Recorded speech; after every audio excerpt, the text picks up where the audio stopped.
Miguel Street, Chapter 5. Man Man. Everybody in Miguel Street said that Man Man was mad, and so they left him alone. But I am not so sure now that he was mad, and I can think of many people much madder than Man Man ever was. He didn't look mad. He was a man of medium height, thin, and he wasn't bad looking either. He never stared at you the way I expected a madman to do. And when you spoke to him, you were sure of getting a very reasonable reply. But he did have some curious habits.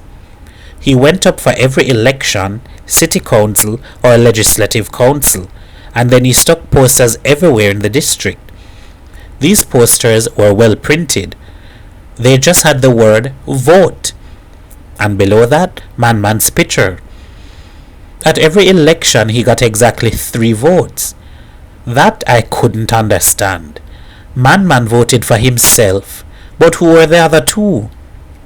I asked Hat. Hat said, "I really can't say, boy. It's a real mystery. Perhaps it's 2 jokers. But there's funny sort of jokers if they do the same thing so many times. They must be mad just like he." And for a long time the thought of these 2 madmen who voted for Man Man haunted me. Every time I saw someone doing anything just a little bit odd, I wondered, is he who voted for Man Man? At large in the city were these 2 men of mystery. Man Man never worked, but he was never idle. He was hypnotized by the word, particularly the written word, and he would spend a whole day writing a single word. One day I met Man Man at the corner of Miguel Street. "Boy, where you going?" Man Man asked. "I going to school," I said. And Man Man, looking at me solemnly, said in a mocking way, "So, you goes to school, eh?" I said automatically, "Yes, I goes to school." And I found that without intending it, I had imitated Man Man's correct and very English accent. That again was another mystery about Man Man, his accent. If you shut your eyes while he spoke, you would believe an Englishman, a good class Englishman who wasn't particular about grammar, was talking to you. Man Man said, as though speaking to himself, "So, the little man is going to school." Then he forgot me and took out a long stick of chalk from his pocket and began writing on the pavement. He drew a very big in outline and then filled it in. And then the C, and then the H, and then the O.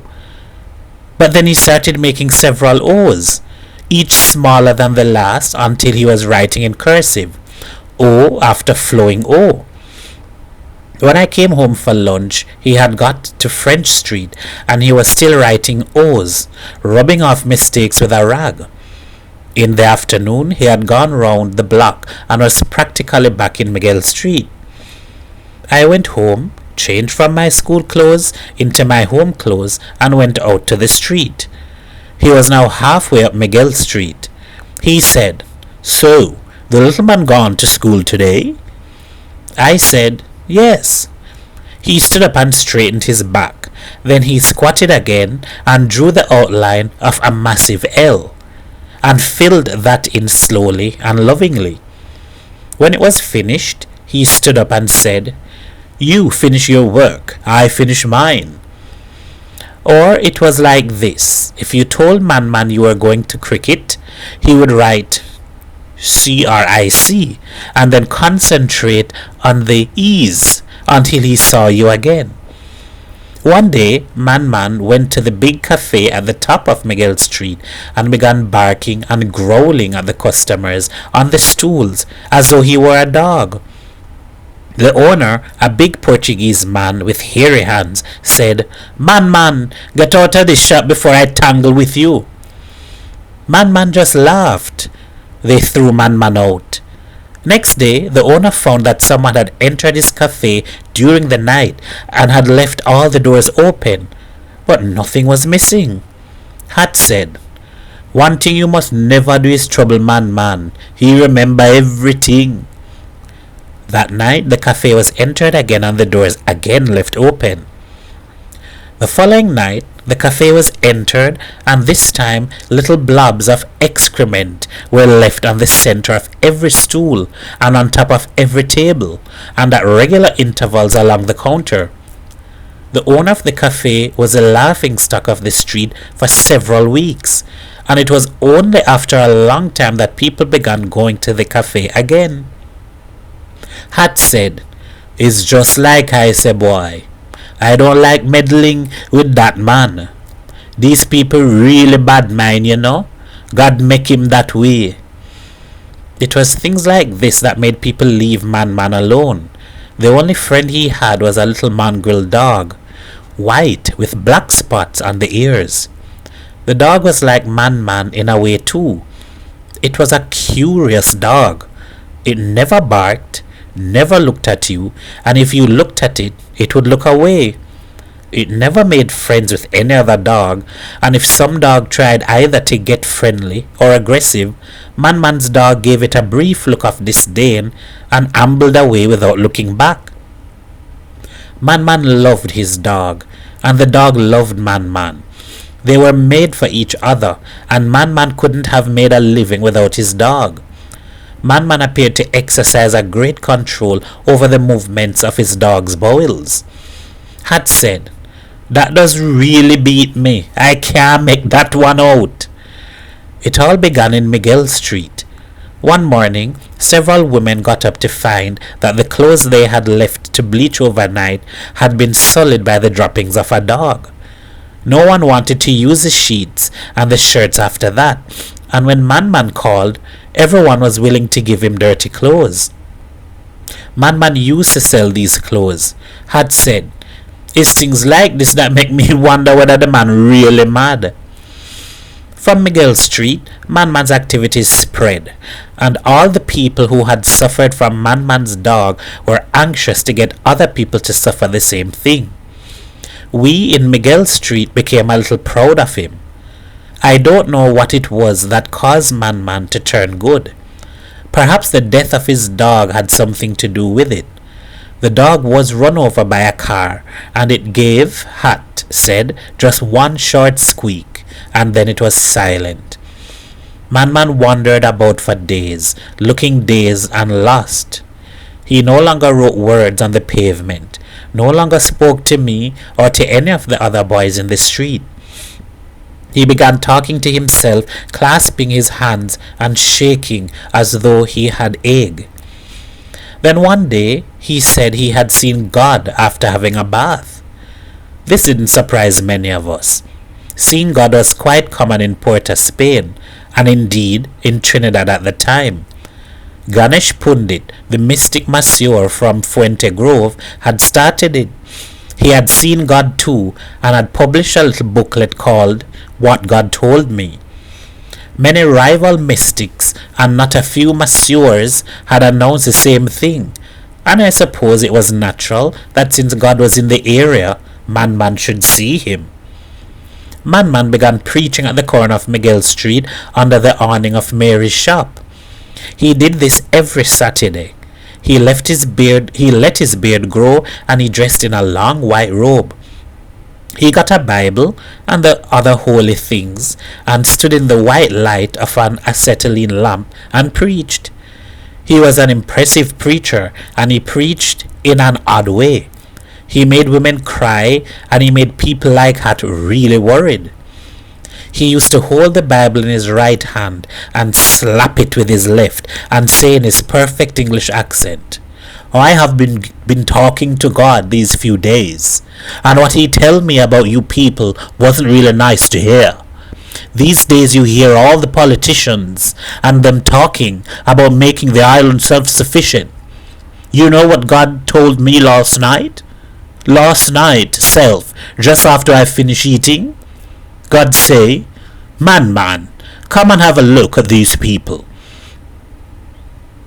He show me husband eating wife, and wife eating husband. He show me father eating son, and mother eating daughter. He show me brother eating sister, and sister eating brother. That is what these politicians and them mean by saying that the island is going to become self-sufficient. But brethren, it's not too late now to turn to God. I used to get nightmares every Saturday night after hearing Man preach, but the odd thing was that the more he frightened people, the more they came to hear him preach. And when the collection was made, they gave him more than ever. In the weekdays, he just walked about in his white robe and he begged for food. He said he had done what Jesus ordered and he had given away all his goods. With his long black beard and his bright deep eyes, you couldn't refuse him anything. He noticed me no longer and never asked me, "So, you goes to school?" The people in Miguel didn't know what to make of the change. They tried to comfort themselves by saying that Man was really mad, but like me, I think they weren't sure that Man wasn't really right. What happened afterwards wasn't really unexpected. Man announced that he was a new Messiah. Had said one day, "You ain't hear the latest?" We said, "What?"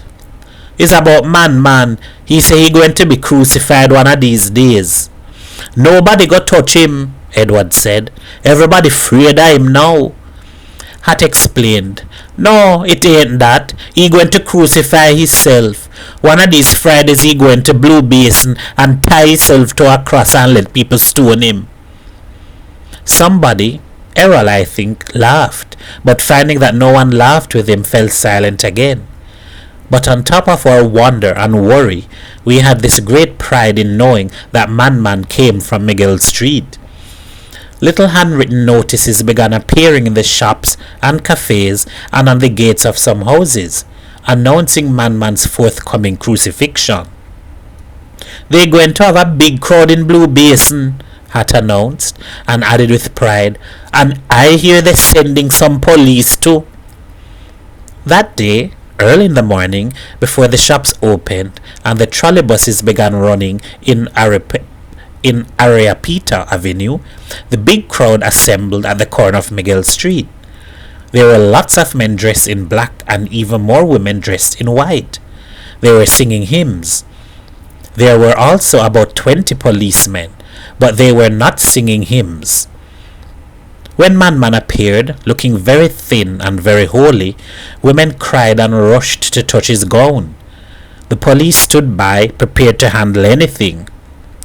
A van came with a great wooden cross. Hat, looking unhappy in his serge suit, said, "They tell me it make from matchwood. It ain't heavy, it light."